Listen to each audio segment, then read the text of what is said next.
नमस्कार मंडळी, कसे आहात? मजेत ना? आज आपण बघणार आहोत बॉइल्ड फ्राय, पण एका वेगळ्या पद्धतीने. चला तर मग सुरू करूया. त्यासाठी आपल्याला लागणारं साहित्य आहे 2 मीडियम आकाराचे टोमॅटो, 7 ते 8 काजू, थोडीशी पुदिन्याची पाने, आलं आणि लसूण आणि एक हिरवी मिरची. आणि हे सर्व आपल्याला मिक्सरला थोडंसं ओबडधोबड असं वाटून घ्यायचं आहे. मिक्सरच्या भांड्यामध्ये आता हे सर्व मिश्रण आपण घालून घेऊया. टोमॅटोच्या फोडी करून ह्यामध्ये घालूया. आणि तुम्ही बघू शकता ही पेस्ट अशा पद्धतीनं करून घ्यायची आहे, थोडी ओबडधोबडच. आपल्याला 2 मीडियम आकाराचे कांदे आणि 3 उकडून साल काढून घेतलेले अंडी लागतील. एका बाउलमध्ये पाव चमचा धने पावडर, पाव चमचा गरम मसाला, पाव चमचा लाल तिखट आणि पाव चमचा चिकन मसाला घ्यायचा आहे. त्यामध्ये थोडेसे पाणी घालून त्याची एक पेस्ट बनवून घ्यायची आहे, जेणेकरून जेव्हा आपण हे फोडणीमध्ये घालू तेव्हा हे मसाले करपणार नाहीत. अशा पद्धतीने ही पेस्ट बनवून घ्यायची आहे. जे अंडी आपण उकडून ठेवले होते ते कट करून त्यातलं पिवळं बलक काढून घ्यायचं आहे आणि अंड्याच्या अशा फोडी करून घ्यायच्या आहेत. तुम्हाला हवं त्या आकाराच्या फोडी तुम्ही करून घेऊ शकता. मी ह्या पद्धतीनं फोडी करून घेत आहे. अशा पद्धतीनं आपल्याला सर्व फोडी अंड्याच्या करून घ्यायच्या आहेत. ह्या पद्धतीनं अशा फोडी करून घ्यायच्या आहेत. आता एक पॅन गरम करून त्यामध्ये 3 ते 4 चमचे तेल घालूया. तेल चांगलं गरम झालं की त्यामध्ये जिरे घालूया. जिरे छान फुलून तडतडले पाहिजेत. त्यानंतर त्यामध्ये कांदा घालून घेऊया आणि कांदा छान सोनेरी रंगावर आपल्याला परतून घ्यायचा आहे. कांद्याला व्यवस्थित परतून घ्यायचा आहे, त्याने फ्लेवर खूप छान येतो. यामध्ये 1 चमचा मीठ घालून घेऊया, ज्याने कांदा लवकर शिजेल. कांदा छान गुलाबी सोनेरी रंगावरती परतून घ्यायचा आहे. आणि कांदा परतून झाल्यावर त्यामध्ये मिरची घालायची आहे, हिरव्या मिरचीचे काप. तुम्हाला तिखट ज्या पद्धतीनं हवा असेल त्या पद्धतीनं तुम्ही हे मिरची यामध्ये घालू शकता. तुम्ही बघू शकता कांदा हा आता छान सोनेरी रंगावर परतून झालेला आहे.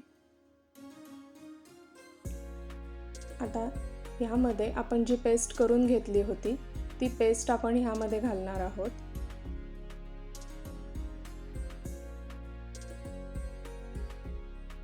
आणि हे मिश्रण पुन्हा एकदा परतून घेणार आहोत. ह्याला छान तेल सुटेपर्यंत परतून घ्यायचं आहे. व्यवस्थित मिक्स करून घ्यायचं आहे आणि ह्याला तेल सुटेपर्यंत परतून घ्यायचं आहे. आता ह्यामध्ये पाव चमचा हळद घालून घेऊया आणि हे मिश्रण पुन्हा एकदा व्यवस्थित मिक्स करून घेऊया.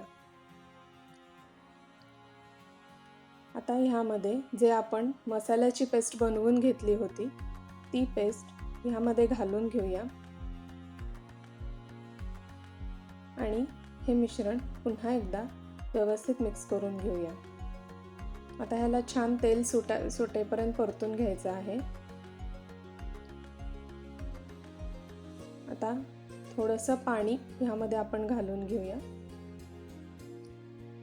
जेणेकरून आपले कुठलेच मसाले किंवा काही मिश्रण करपणार नाही आणि सर्व व्यवस्थित मिक्सही होईल. ह्याला 1 मिनिट आपल्याला झाकण घालून वाफ देऊन घ्यायची आहे. 1 मिनिटानंतर ह्यामध्ये आपल्याला जे आपण अंड्याच्या फोडी करून घेतल्या होत्या त्या फोडी ह्यामध्ये आपल्याला घालायच्या आहेत आणि हे सर्व मिश्रण पुन्हा एकदा व्यवस्थित मिक्स करून घ्यायचं आहे.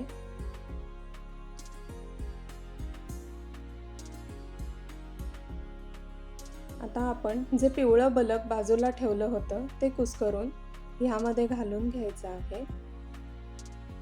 हे आपण वापरलं नव्हतं, हे आत्ता आपण वापरतो आहोत. आणि हे पुन्हा एकदा व्यवस्थित मिक्स करून घ्यायचं आहे।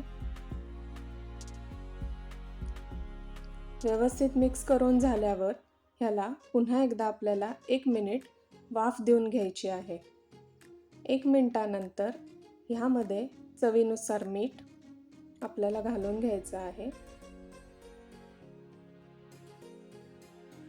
आणि 1 चमचा बटर आपल्याला घालून घ्यायचं आहे।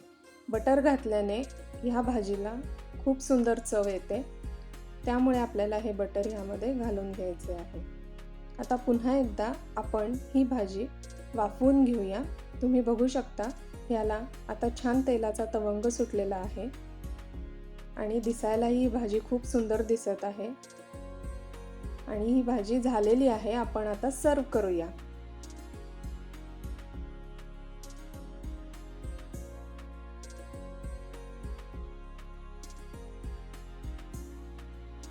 यावर गार्निशिंगसाठी अंड्याचीच एक फोड मी खिसणीने खिसून ह्यावरती चीज सारखे स्प्रेड करून घेत आहे आणि पुदिन्याच्या पानाने गार्निशिंग करत आहे। ह्यावर लिंबू पिळून ही भाजी खूप सुंदर लागते। नक्की करून बघा आणि आवडली तर लाईक करा, कमेंट करा आणि शेअर करा। माझ्या चॅनलला सबस्क्राईब करा। चला तर मग भेटूया अशाच एका नवीन रेसिपी बरोबर। तोपर्यंत खात रहा आणि स्वस्थ रहा। Bye bye.